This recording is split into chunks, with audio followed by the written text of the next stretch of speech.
I want you to picture something with me for a second. It's 11:47 on a Tuesday night. I'm 400 miles away in a hotel room in Denver, sitting on a bed that smells like industrial detergent, half watching a baseball game with the sound off, and my phone buzzes. Just a normal notification. Motion detected, front door camera. I almost didn't open it. I want you to sit with that for a second, because that's the part that still keeps me up at night. I almost didn't open it. But I did. And what I saw on that little 4-inch screen in a Marriott hotel room is something I am never, ever going to be able to unsee. My wife, the woman I married 9 years ago, the woman who wore my grandmother's ring, the woman who cried at our wedding and told 200 people I was the love of her life, was opening our front door for another man at midnight. She was laughing. That soft laugh I fell in love with, the one she used to save just for me.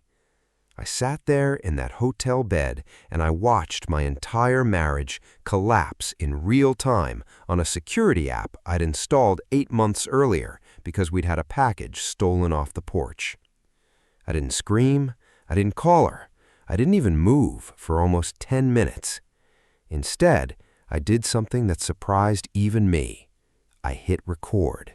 I opened a second app and I started building a folder. Because here's what nobody tells you about betrayal. The second you catch it clean, on camera, with a timestamp, you have a choice. You can burn your whole life down in one furious phone call, or you can get quiet, get patient, and build something so airtight, so complete, so devastating that when it finally lands, there's nowhere left for her or him to hide.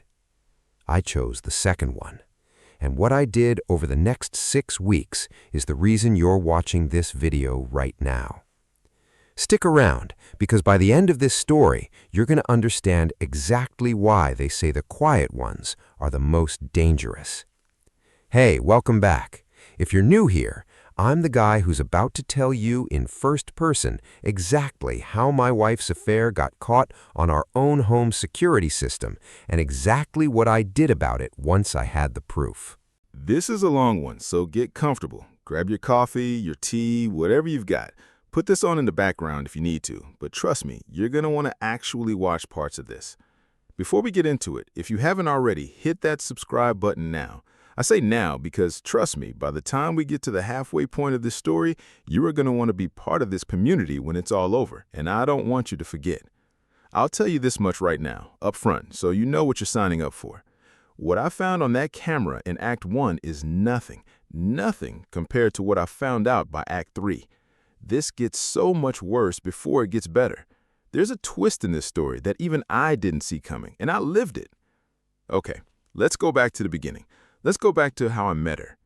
My name doesn't matter for the story, so let's just say I'm Mark. Not my real name, obviously, for reasons that'll become very clear later, but let's go with Mark. I met my wife, I'll call her Jenna, at a mutual friend's barbecue 11 years ago. I was 31, recently out of a relationship that had fizzled more than exploded, and I was not looking for anything. I remember that distinctly because I told my buddy Rich that exact thing about 20 minutes before Jenna walked up to the cooler at the same time I did. She made a joke about how the only 2 beers left were the ones nobody wanted. I laughed way harder than the joke deserved. That's usually how it starts, right? You laugh too hard at a mediocre joke because some part of your brain already knows. We talked for 3 hours that night, about nothing, about everything. She was funny in this dry, understated way. She'd say something devastating with a completely straight face and then just watch you catch up. I loved that about her. I loved it for years. We dated for 2 years before I proposed. I want to be really clear here because I know how these stories usually go. This wasn't a whirlwind, reckless thing. I knew her, or at least I thought I did. I met her parents, I watched how she treated waiters, how she was with her nieces, how she handled stress when her car got totaled on the highway and she still managed to call the tow truck, calm down her mom, and crack a joke about the deductible all within 20 minutes. I married a woman I respected. That's important to say because it makes what happened even harder to make sense of. The wedding was small, about 80 people, at a vineyard about an hour outside the city. She cried during her vows, I cried during mine. Her dad gave a toast that made the whole room go quiet about how he'd watched her turn down guys who looked good on paper for years because she was waiting for someone who actually saw her. I believed I was that someone. For a long time, I had no reason not to. The first 5 years of our marriage were genuinely good. Not perfect. Nobody's marriage is perfect. And if a video ever tells you it was, be suspicious. But good. We built a life together. I worked in project management for a logistics company, decent money, steady hours, except for the occasional out-of-state site visit. She worked as a regional sales manager for a medical device company, which meant she traveled some too, but not crazy amounts.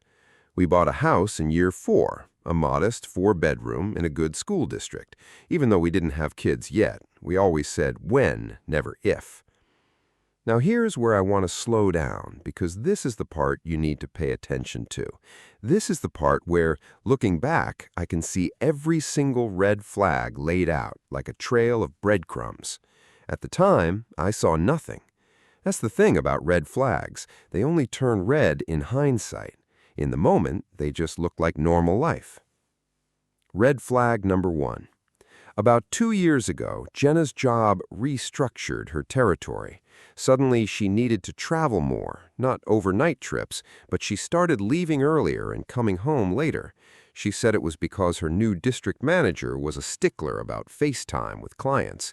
I didn't question it. Why would I? People's jobs change. Red flag number 2. She started going to this new gym, a boutique place, kind of pricey, but she said it had a great yoga instructor, and the community there was really supportive. She started going 4, sometimes 5 times a week. I remember being happy for her, honestly. She seemed more energetic. She was buying new workout clothes. She'd dropped a little weight. She looked, and I hate saying this now, she looked happier than she had in a while.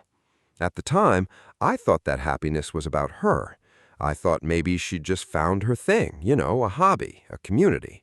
I was proud of her. Red flag number 3, and this one's the one that guts me the most looking back.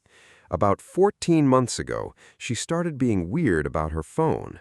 Not dramatically weird. She wasn't hiding in the bathroom, whispering into it or anything like the stories you usually hear. It was subtler than that. She started keeping it face down on the counter, which she'd never done before. She started taking slightly longer in the car before coming inside after work. I used to joke that she was finishing a podcast, and she'd laugh and say, "Yeah, exactly." I want you to notice something. I want you to notice how many times in the last 2 minutes I said she laughed it off or she made a joke. That was her superpower, humor as a deflection shield. And it worked on me for over a year. There was a night, I remember this one specifically because it's the one that comes back to me the most, where we were lying in bed and I asked her, half joking, "You're not having some torrid affair with your yoga instructor, are you?" She laughed. She actually laughed, rolled over, kissed my forehead and said, "Babe, I promise you, the only thing I'm cheating on is my diet." And then she fell asleep within 10 minutes, completely at peace, while I lay there feeling a little silly for even asking. I need you to sit with that for a second, because I've replayed that moment probably 500 times since everything happened. 500 times trying to figure out how someone lies that smoothly, how someone falls asleep that peacefully seconds after telling a lie that big. That's the part of this story that scared me the most, honestly. Not the affair itself, eventually. It was realizing I had been sleeping next to someone who could lie to my face without her heart rate changing. About 8 months before everything came to a head, we had that package theft I mentioned. Somebody swiped an Amazon delivery right off our porch in broad daylight. Nothing crazy, just some kitchen stuff, maybe $80 worth.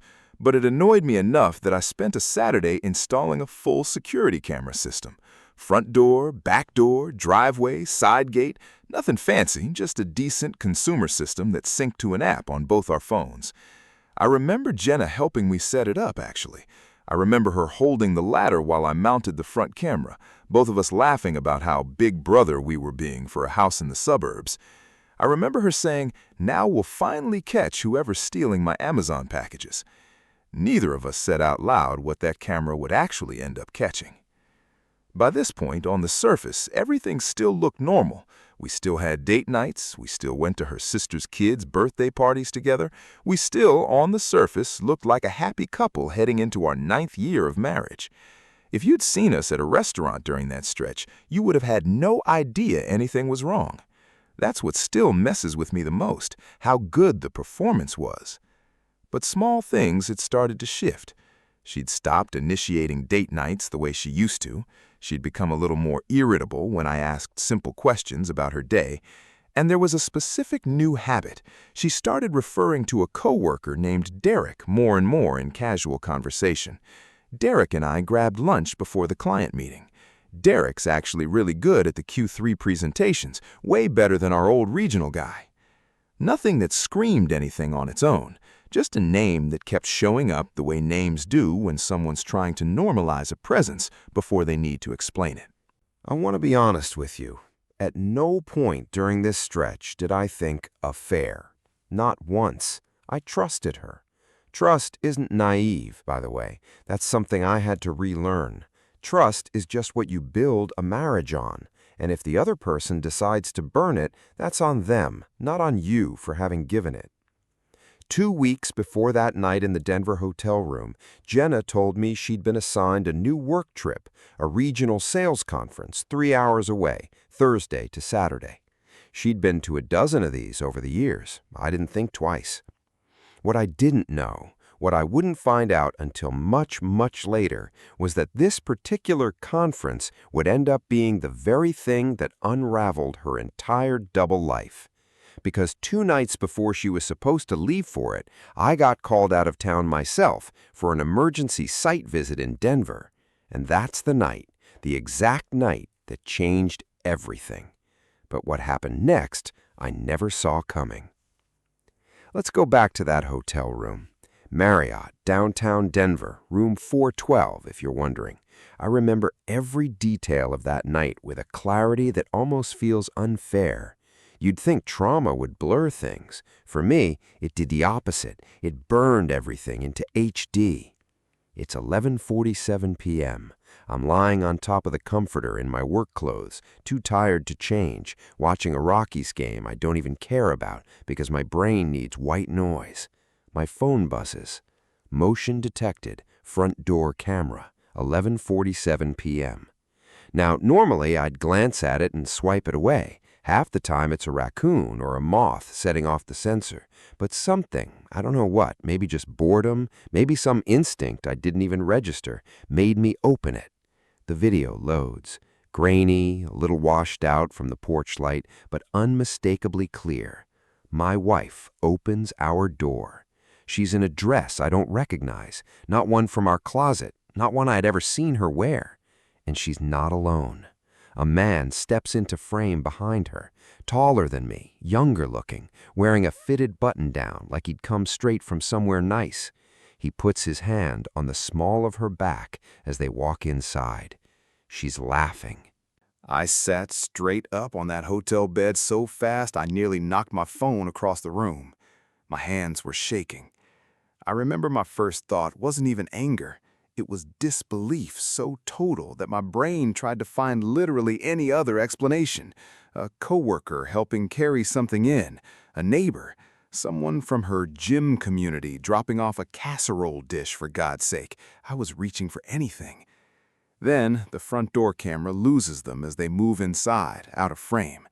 But here's the thing about a full security system. I had 4 cameras, and about 90 seconds later, my phone buzzed again. Motion detected, living room interior camera. We'd put one inside, mostly angled at the back sliding door for insurance purposes, in case anyone ever broke in through the yard. I opened it with hands that genuinely would not stop shaking. And there they were, in our living room, on our couch, the one Jenna and I had picked out together at a furniture store 4 years ago, the one we'd argued about for 45 minutes because I wanted leather and she wanted the linen one that actually feels like a home. I'm not going to describe every second of what I watched next, because honestly, some things you carry alone, and some things I still can't fully put into words even now. But I'll tell you this, there was no ambiguity, none. This wasn't a coworker helping with a project. This wasn't an innocent late dinner. This was a woman who had done this before. You could tell by how comfortable she was, how she moved through our house like she was hosting, not hiding. I sat in that hotel room for what felt like an hour but was probably closer to 15 minutes, just staring at a paused frame on my phone. My chest felt like someone had reached in and physically twisted something. I remember my ears ringing. I remember genuinely for a few seconds wondering if I was going to throw up. And then, and I want you to really hear this part, because it's the moment this whole story pivots on, I felt something shift inside me. The shock started curdling into something colder, something clearer. I picked up my phone, and instead of calling her, instead of screaming into an empty hotel room, instead of driving 400 miles home at midnight like every instinct in my body was telling me to do, I opened the security app's settings menu, and I turned on continuous cloud recording. See, up until that point, our system only stored motion-triggered clips for 7 days before they cycled out, unless you manually saved them. I didn't know how much I'd need, but some cold, calculating part of my brain, a part I didn't even know I had, understood one thing with total clarity. I needed proof, not just for me, for what came next. I saved every single clip from that night, time-stamped, downloaded to 3 separate places, my phone, a cloud drive, and later a USB drive I kept in my glove compartment, because paranoid people who've been betrayed tend to become very good at redundancy. I didn't sleep that night, not even close. I lay in that hotel bed until 5 a.m., staring at the ceiling, running through 9 years of memories like I was auditing them for fraud.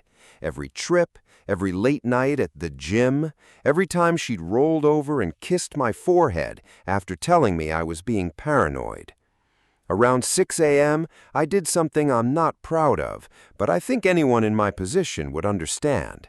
I opened our shared photo album, the one that syncs automatically between our phones, and I quietly scrolled back 4 months, looking for anything. And there it was, buried in a folder she probably forgot existed, a screenshot she'd accidentally backed up, a text thread with a contact saved simply as D. I won't repeat what was in those messages verbatim, because frankly, some of it doesn't deserve to be given a voice, even secondhand. But I'll tell you the gist. It wasn't new. Based on the dates on those messages, this had been going on for at least 7 months. 7 months of a stranger calling my wife things I used to call her. 7 months of planning around my work trips. 7 months of her telling him things about our marriage, things about me, that made my stomach turn in a completely different way than the video had. There was one message in particular. I'm going to keep this vague out of respect for myself, honestly, but the gist of it was her telling this man that things with me had been boring for years, and that she'd basically checked out a long time ago.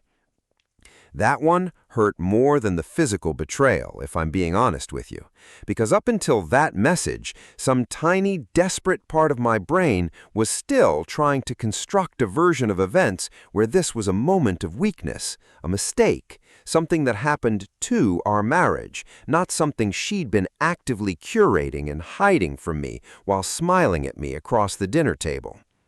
That message told me the truth. This wasn't a mistake. This was a second life.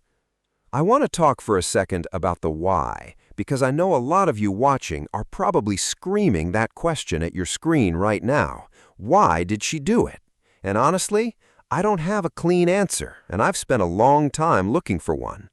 What I pieced together, partly from those messages, partly from things that came out much later, was that Derek wasn't just some random guy from her office.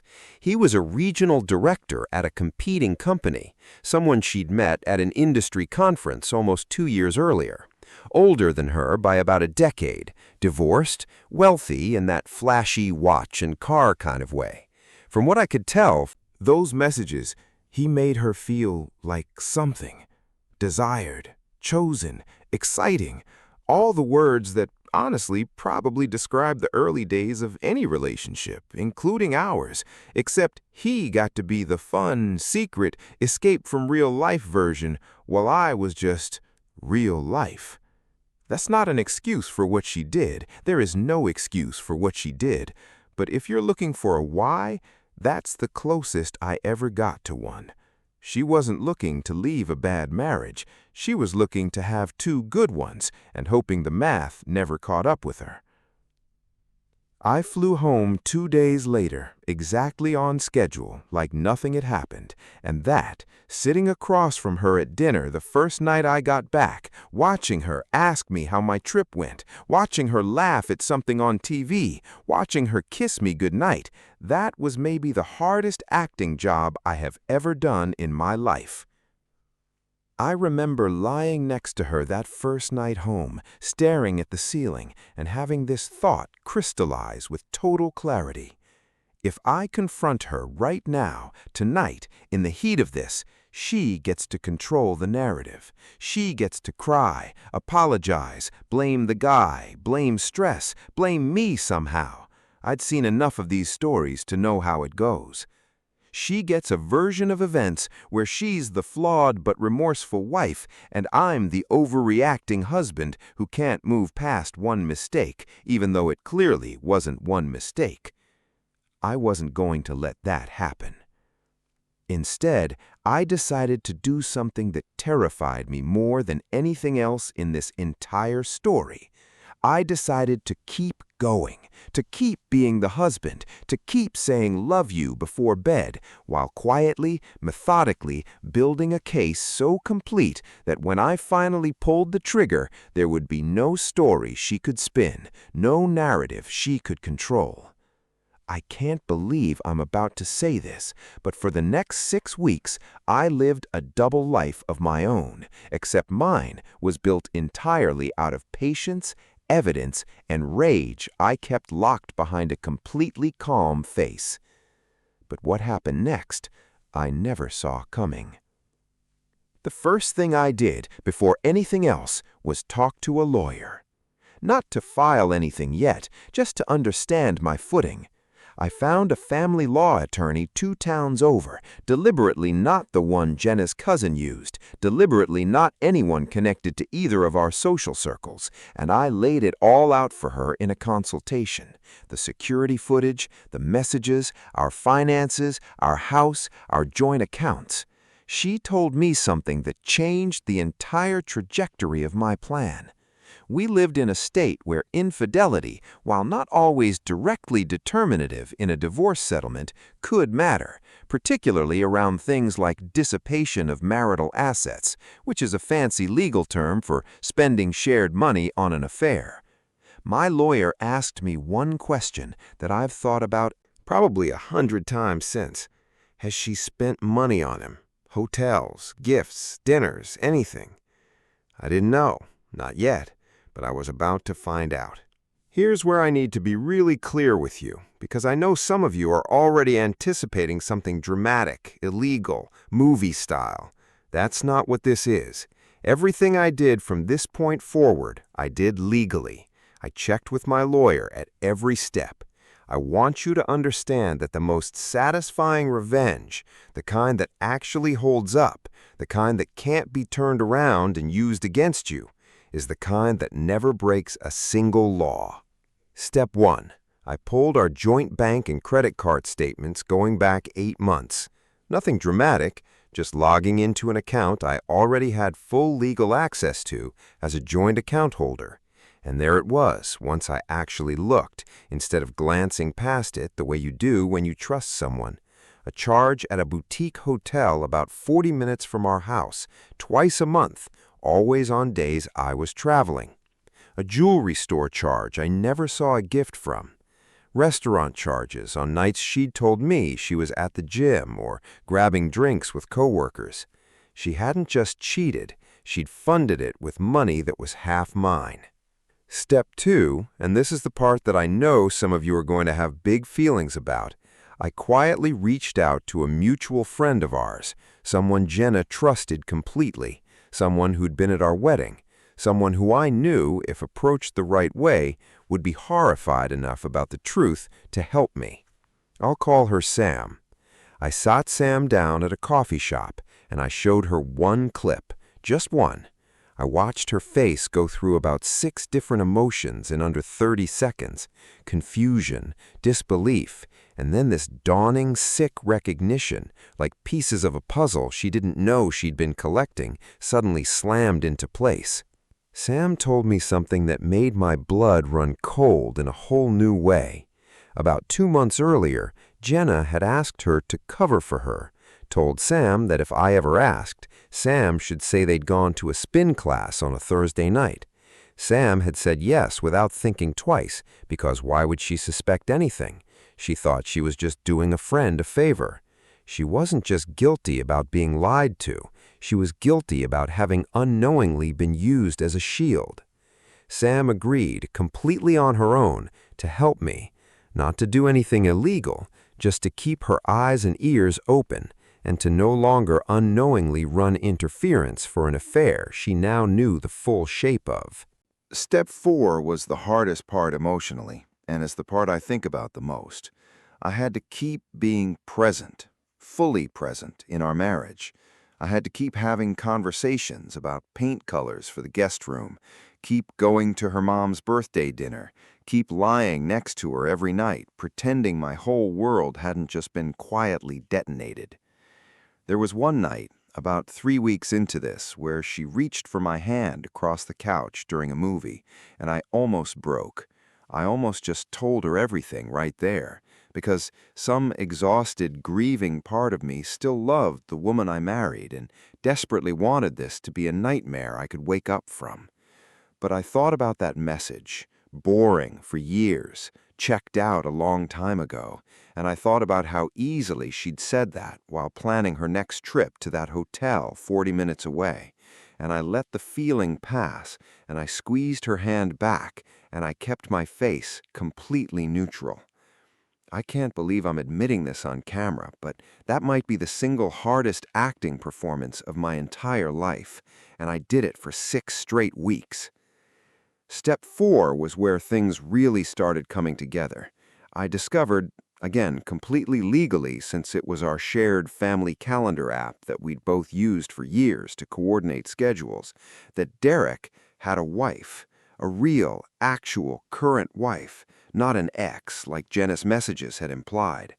I found this out almost by accident, cross-referencing a name from one of those old backed-up messages against a public LinkedIn profile, which then led to a public Facebook page, which then led to family photos, a wedding anniversary post from 18 months ago, and 2 young kids. This changed everything.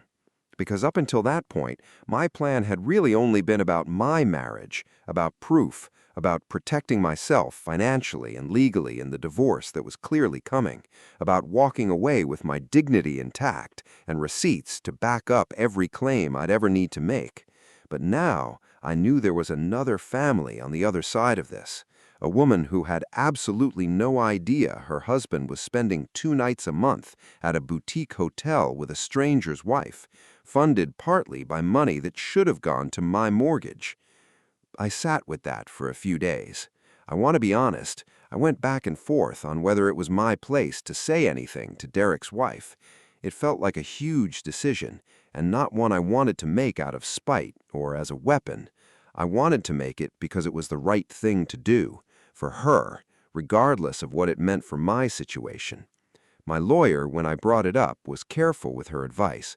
She told me I had every right to share truthful information, but to do it cleanly, without harassment, without repeated contact, without anything that could later be spun as me being the aggressor in this story. So I made a decision. I would gather everything, completely, meticulously, with dates, timestamps, screenshots, financial records, and I would prepare 2 things simultaneously. 1, divorce paperwork, built on an airtight foundation my lawyer said would make the settlement process fast and heavily in my favor, especially regarding the dissipated marital funds. 2, a single, factual, unemotional message to Derek's wife. Not an accusation, not a rant, just documented truth, delivered once, with no expectation of anything in return, except that she'd finally have the information I would have wanted if our positions were reversed. There was a near miss during all of this that still makes my stomach drop thinking about it. About 5 weeks in, Jenna found me looking at something on my laptop late one night. I'd left a folder open by accident, a folder simply named Home Renovation Ideas, which is, I promise you, the least suspicious name I could think of on the fly. She glanced at the screen for maybe 2 seconds before I closed it, made some comment about how I should really consider redoing the countertops, and walked off to bed like nothing happened. My heart did not stop pounding for almost an hour after that. That close call actually sped up my timeline. I realized I couldn't keep playing this long game forever. The risk of discovery, of her somehow figuring out what I knew and getting ahead of it, of her potentially destroying evidence or fabricating a counter-narrative, was too high. I told my lawyer I wanted to move within the next 2 weeks. She agreed, and together we picked the date. I chose Jenna's upcoming work conference, the same 3-day trip she'd originally told me about all those weeks earlier. The trip that I now knew from the calendar app and the messages wasn't really a conference at all. It was 3 days booked at that same boutique hotel, 3 days with Derek, while she'd told her actual employer she was working a regional trade show that, according to a quick and very legal phone call I made to the venue, wasn't even happening that weekend. I decided that would be the day everything came out, all of it at once, no warning, no confrontation she could prepare for. I had 6 weeks of footage, financial records, and messages sitting in a folder that was about to change 4 people's lives forever. The morning she left for that conference, she kissed me goodbye at the door, told me she loved me, and said she'd call when she landed. I told her I loved her, too. It was the last lie either of us would ever get to tell each other. But what happened next, I never saw coming. The plan was simple in structure, even though it had taken 6 weeks to build. Once Jenna's flight landed and I confirmed, through a completely mundane, totally legal glance at our shared Find Me location app that we'd had on for years for safety reasons, that she had, in fact, gone straight from the airport to that boutique hotel and not any conference center, I set everything in motion. First, I called my lawyer, who filed the initial divorce paperwork that morning, built entirely around the financial dissipation claim, with the security footage and financial records attached as exhibits. This wasn't emotional. This was surgical. Every clip labeled, every statement highlighted, every date cross-referenced against her claimed whereabouts. Second, I sent the message to Derek's wife. I'd rewritten it probably 15 times over the previous 2 weeks, stripping out anything that sounded angry, anything that sounded like I was trying to hurt her on purpose. What was left was just facts, dates, a couple of screenshots with names redacted, except where absolutely necessary for her to understand who and what she was looking at, along with the name of the hotel and confirmation of the specific room reservation dates, which, and I want to be clear about this, I obtained legally through the joint credit card statement, since that particular charge had, ironically, gone onto a card Jenna still had linked to an old joint account she'd forgotten to fully separate from mine. I hit send on that message at 2:14 p.m. I don't know exactly what happened in that hotel room over the next hour, but here's what I do know, because I found out later, piece by piece, from multiple sources. Derek's wife did not sit quietly with that information. She called him repeatedly, And when he didn't answer, because I'm guessing his phone was doing exactly what mine used to do when Jenna and I were on trips together, sitting silent on a nightstand, she did something I genuinely did not see coming. She drove there. 3 hours. She drove 3 hours alone, straight to that hotel, walked into the lobby, and asked the front desk, completely truthfully, completely calmly, according to someone I later spoke with who happened to witness part of this, for the room number under her husband's name, which she had because, obviously, it was on their shared card too. I wasn't there. I want to be honest about that, because I know some of you are picturing some cinematic showdown with me standing in a hallway. I wasn't.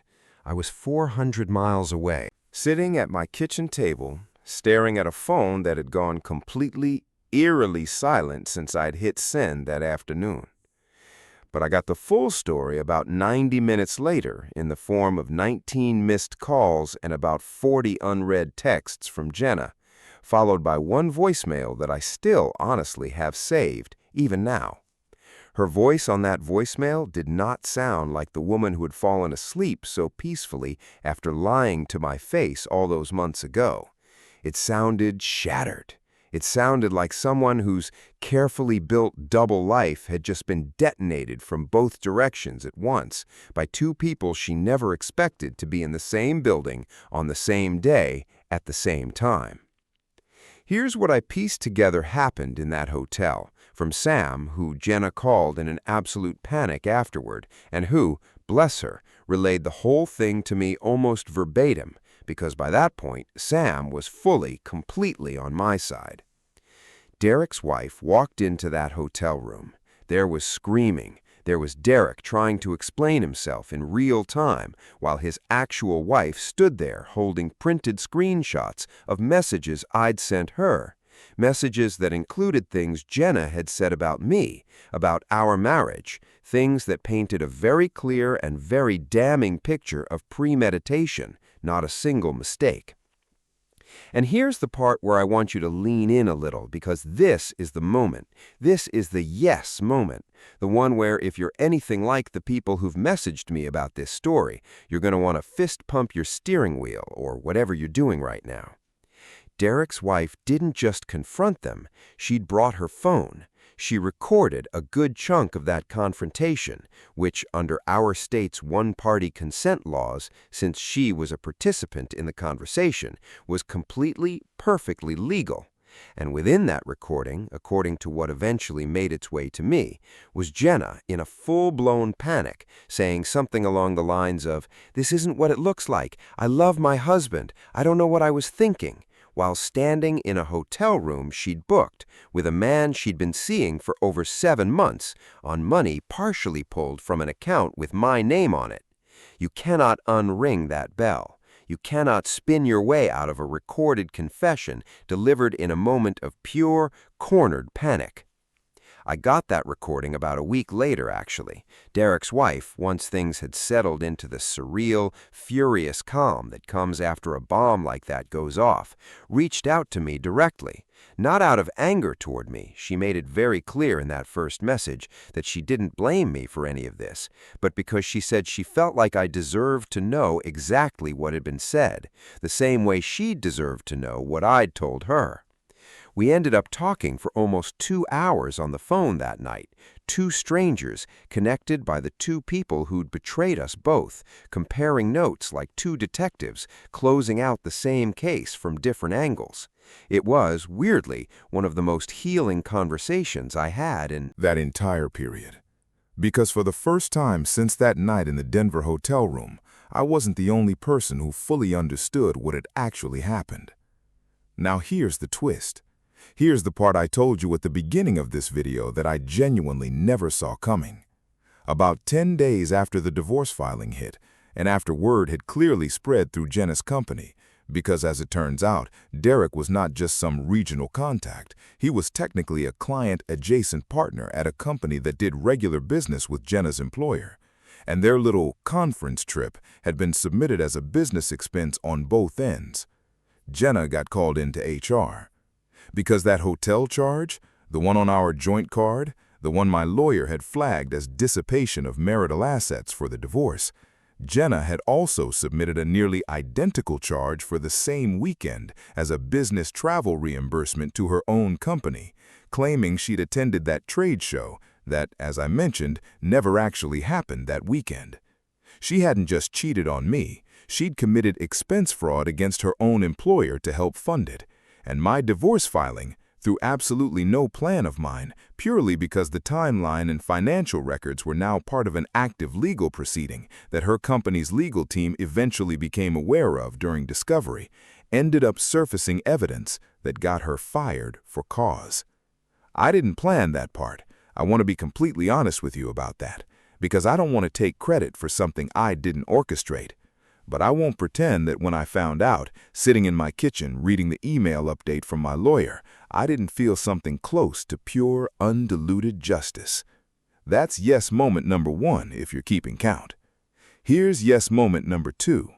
Because Jenna lost her job for cause, not layoffs, not restructuring, but a documented ethics violation, it directly impacted the financial settlement of our divorce. My lawyer used the loss of income, combined with the marital asset dissipation, to negotiate a settlement that let me keep the house outright, keep my retirement accounts fully intact, and receive a portion of the value from investments that had technically been joint, but that I'd built almost entirely on my own income over the years. Jenna, facing unemployment and a documented affair with financial fraud attached to it, did not have the leverage to fight it. Her own lawyer reportedly advised her to settle quickly rather than let any more of this become part of the public record. Yes moment number 3, and this is the one that honestly still makes me sit back a little every time I think about it. About 4 months after everything finalized, I ran into Sam at a coffee shop, the same one where I'd first shown her that clip all those months earlier. She told me she'd heard, through the grapevine of people who still talked to Jenna, that Derek's marriage Had also ended. That his wife had not only left him, but had used that same recording, combined with financial records from their own accounts, in her own divorce proceedings, and had walked away with a settlement that, by Sam's account, left him in a significantly worse financial position than before. 2 marriages, 2 people who thought they were clever enough to build a secret life on the side, and in the end, the only thing either of them actually built was a mountain of consequences that neither of them could out-charm their way through. I want to be clear about something before we move into the final part of this story, because I think it matters.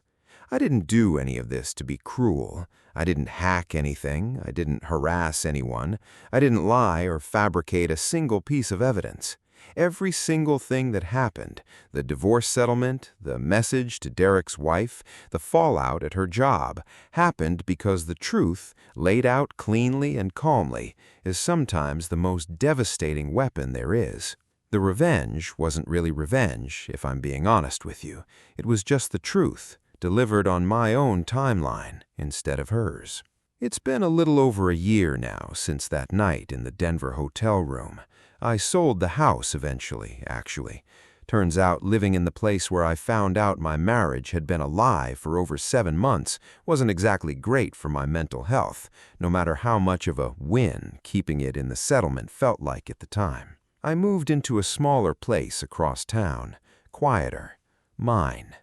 I've done a lot of thinking this past year, more therapy than I ever thought I'd need, if I'm being honest with you, because catching someone on camera doesn't just break your heart, it breaks your trust in your own judgment for a while. It makes you question every good memory, wondering which parts were real and which parts were performance. But here's what I've come to understand, and I think this is the thing I most want you to take away from this story if you've made it all the way to the end with me. Betrayal reveals character, both theirs and yours. Jenna's character, in the moment it mattered most, was built on comfort and self-interest disguised as love. Mine, in the moment it mattered most, turned out to be built on something I didn't even know I had in me: patience, discipline, and the ability to seek the truth instead of just the satisfaction of an outburst. I'm not going to sit here and tell you revenge fixed everything, because it didn't. It didn't erase 9 years of memories I now have to look at differently. It didn't undo the version of my life I thought I was building. But it did give me something incredibly important. It gave me the truth, on the record, undeniable, so that when I walked away with my dignity fully intact and absolutely no doubt about who was responsible for what happened. If there's one thing I'd tell anyone watching this who suspects something is off in their own relationship, it's this: trust your gut, but don't act on it emotionally the second it fires. Get quiet, get clear, gather what you need, legally and carefully, before you ever say a word. Because the version of you who reacts in the heat of the moment rarely gets the outcome the version of you who plans calmly can get. I'm in a good place now, genuinely. I started dating again about 6 months ago. Nothing serious yet, just enjoying getting to know myself again as much as anyone else. And every time that new security app notification pops up on my phone now, in my new place, it's just Amazon delivering a package on time. I want to hear from you now. If you were in my position, if you caught something like this on your own camera system in real time from 400 miles away, what would you have done? Would you have confronted her right there on the phone that night? Would you have played the long game like I did? Let me know in the comments below, because I read every single one of them, and honestly, some of the stories you all share with me are just as wild as this one.